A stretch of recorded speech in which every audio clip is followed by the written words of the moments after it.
Bonjour et bienvenue à cette minute de formation spéciale Halloween. Cette semaine, nous allons explorer la surcollaboration.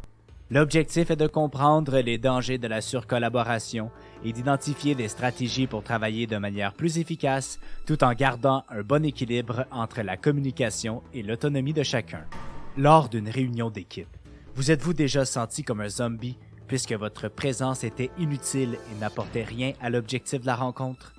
Vous sentez-vous parfois pris dans un labyrinthe maléfique dont il est difficile de sortir puisque chaque réunion et chaque discussion représente un détour supplémentaire qui éloigne l'équipe de son objectif? C'est la malédiction de la surcollaboration. C'est en 2016 que 3 chercheurs américains ont popularisé le terme « collaborative overload » ou encore la surcharge collaborative.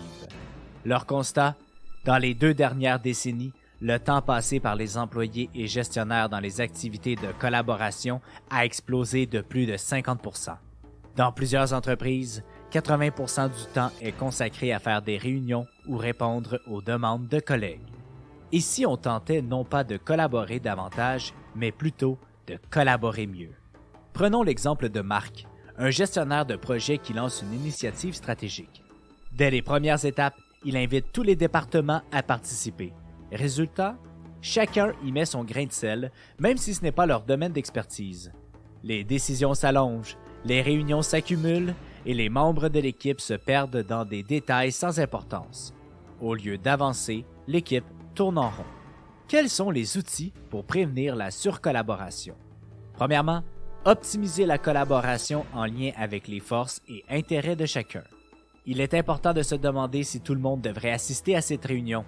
Est-ce que leur présence a une valeur ajoutée? En plus, cet exercice est une belle initiative pour s'assurer de bien connaître ses collègues et leurs intérêts.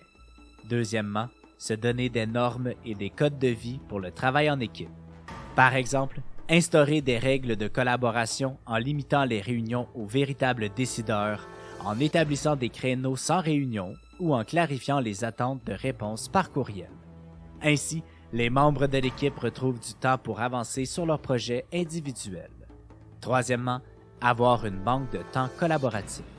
Pour ce faire, on établit une entente avec son patron sur un nombre maximal d'heures de rencontres par semaine pour se laisser du temps au travail productif. Si des rencontres se rajoutent au temps maximal, c'est une belle opportunité pour discuter avec son patron des rencontres à prioriser et de celles à repousser à la semaine suivante.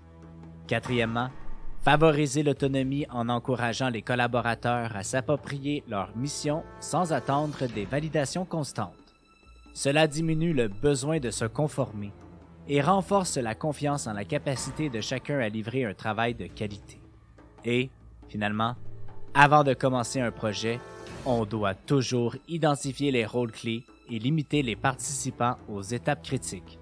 Une collaboration ciblée permet d'avancer efficacement tout en préservant l'énergie de chacun. Un équilibre sain du travail collaboratif permet aux équipes de prospérer sans risquer l'épuisement et fera économiser à tous ainsi qu'à l'entreprise beaucoup de temps et de coûts.